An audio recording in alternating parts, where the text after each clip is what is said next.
উধারবন্দের চলন্ত রাস্তায় ছেঁড়া বিদ্যুতের তারে মারাত্মক দুর্ঘটনা। তারের সংস্পর্শে বিদ্যুৎস্পৃষ্ট হয়ে গুরুতর আহত মধুরা রানী বস্তির 40 বছরের মহিলা রাখি দাস। আশঙ্কাজনক অবস্থায় ভর্তি এসএমসিএইচে।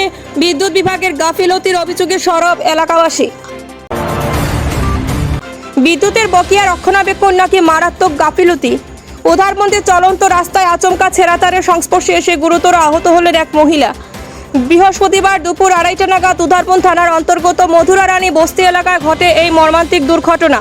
প্রত্যক্ষদর্শীদের মতে, রাস্তা দিয়ে যাওয়ার সময় অপর থেকে আচমকায় ছিঁড়ে পড়ে একটি সচল এলটি লাইন। মুহূর্তে তার স্পর্শে এসে বিদ্যুতায়িত হন স্থানীয় বাসিন্দা 40 বছরের আশু দাসের স্ত্রী রাখি দাস।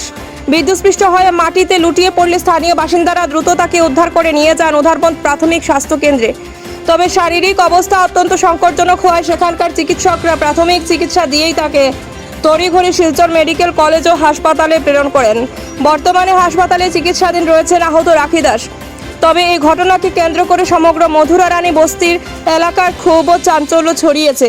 কিভাবে ব্যস্ত রাস্তায় চলন্ত একটি লাইন ছিঁড়ে পড়ল, বিদ্যুৎ বিভাগের নিয়মিত রক্ষণাবেক্ষণে কোনো গলদ ছিল কিনা তা নিয়ে উঠছে বড় প্রশ্ন।